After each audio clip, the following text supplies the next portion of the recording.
So, I just really wanted to talk about this Atlanta Hawks offseason because I believe this is the most important Hawks offseason in recent memory, probably like last like 10 years, maybe even longer. I really can't think of a more important offseason with so many different elements moving and so many different big time, I guess, pieces on the chessboard that Atlanta can actually play with. So, as we know, Atlanta got blessed with the number one pick. Unfortunately, it's in one of the worst drafts that I guess evaluators say they've ever seen. Well, not ever seen, but since probably like 2013 draft. And also, again, unfortunately, the number one overall pick, presumed number one overall pick, apparently doesn't want to play in Atlanta, even though he actually played some basketball in Atlanta and OTE. He'd be playing with Trae Young. Apparently, he doesn't want to come to Atlanta, so that's neither here nor there. But yeah, this is the most important offseason for the Atlanta Hawks that I can personally remember. And I have a few kind of wild theories, or not wild theories, wild, wild hopes, I guess that's the best word. Wild hopes that I hope Atlanta would actually think of entertaining. I don't they won't, just knowing Atlanta, they're not trying to pay money. They're not trying to get into a luxury tax or anything. And what I'm thinking is probably pretty expensive. It's probably something that the ownership would never do, but hey, I'm just having fun here. The finals are over. It's time for weird trades and weird drafts and mocks of anything. Anything can happen in this time period before the draft. So personally, what I want the Atlanta Hawks to do is to go full out and to commit to actually trying to build a championship team right now. And what I want them to personally do, like, bear with me, I know it's going to sound crazy, but personally, what I want them to do is, number one, I want them to trade DeJounte Murray for Brandon Ingram. I think that's going to happen. I think everything right now is kind of posturing. I think everybody wants to see like what kind of shakes out in the early stages of the free agency and before the actual draft starts. But I do think that DeJounte is going to end up being traded for Brandon Ingram. It just makes sense for both teams. So number one, I think they should trade for Brandon Ingram. And I know that's not popular with some people, but I'll explain my rationale after. And number two, and this is where I'm going to lose a lot of people. Number two, I fully believe that Atlanta should try to trade for Zach LaVine. I believe that they should try to pair Zach LaVine, Brandon Ingram, and Trae Young and try to compete right now.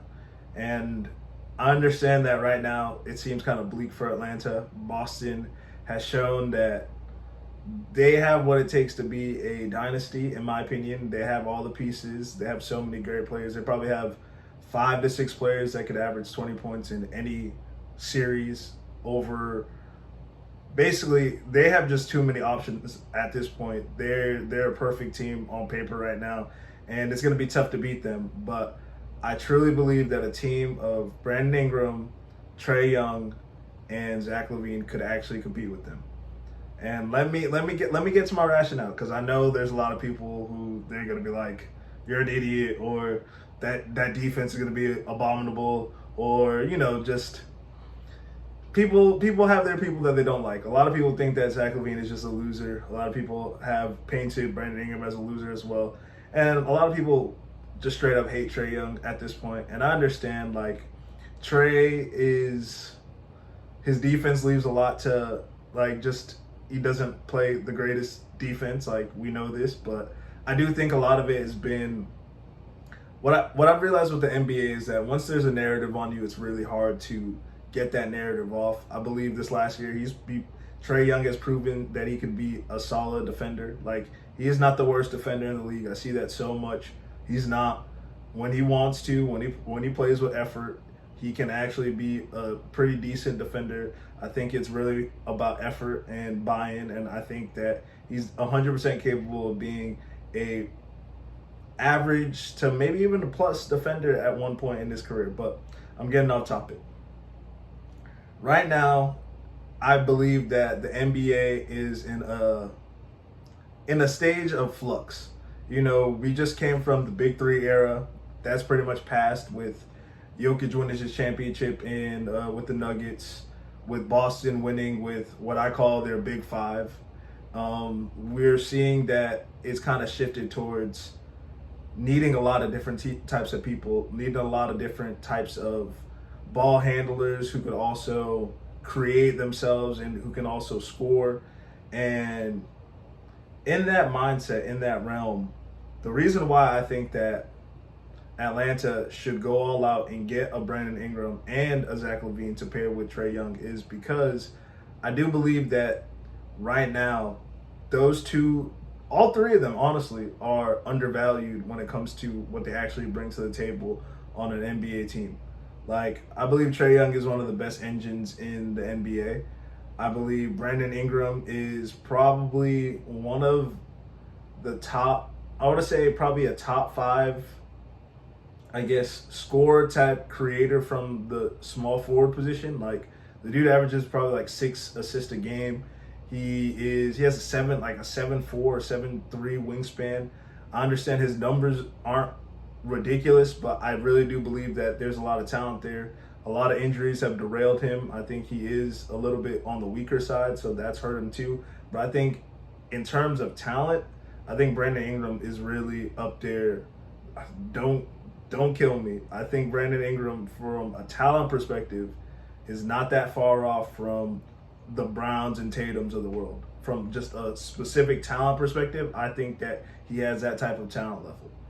And then Zach LaVine. I think Zach LaVine is an extremely talented player. I think he's somebody that he's proven that in the league. He averaged, I want to say, 27 points the last time he was fully healthy in the league.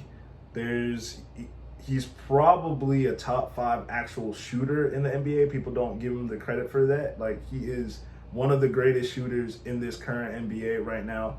I think his catch and shoot 2 years ago was like 46%. Like, the dude is a sniper. The dude is an absolute sniper. He's extremely athletic. He's extremely gifted.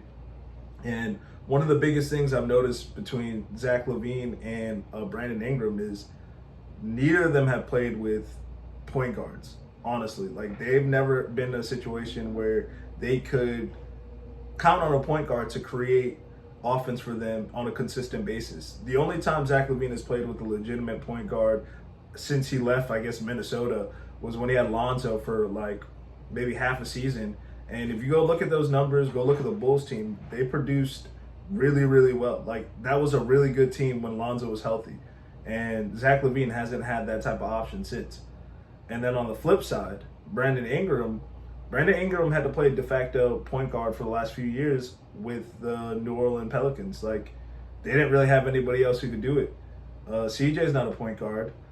Zion, he could facilitate a little bit, but he's not a point guard, and he's always injured. Like, Brandon Ingram has had to be pretty much their primary creator, and he's never played with an actual point guard. Maybe other than LeBron when he first came to LA, possibly, and he was so young then. So I do believe that a Trae Young could unlock both their games. Like, we've never seen them play with a creator like Trae Young, and I believe that Trae Young is the type of player who probably needs to lean more into his Nash side. Like, right now, he is burdened of being the primary creator of offense when it comes to distributing and scoring. And I think that with his size, it's a little difficult to expect him to be an efficient creator of his own offense as well as driving the offense for everybody else. I think giving him the ability to alleviate that pressure by throwing it to a Brandon Ingram or throwing it to a LaVine and be like, okay, you go and create, or getting them in good spots to create, would alleviate that pressure from him of being the only primary scorer, the only person who could really score. And I believe the reason why that didn't really work out with DeJounte these last 2 years is because DeJounte really does need the ball in his hands. Like, no disrespect to DeJounte, he's an amazing player. They just didn't really mesh well. I never thought that was going to work out. They're too similar when it comes to needing the ball in their hands. And I know a lot of people think that, like, Brandon Ingram needs the ball in his hands a lot, and Zach LaVine needs the ball in his hand, needs the ball in his hands a lot. But I think that it's really been a product of the teams that are around them. They have never been able to have a point guard who can actually distribute at the level that a Trae Young can and is great at. So, and those two are honestly awesome off ball. Like they are, if you go into the numbers, if you look at their catch and shoot ability, those two are really good off ball weapons that just haven't been able to utilize that part of their games as much because of how their offenses has used them.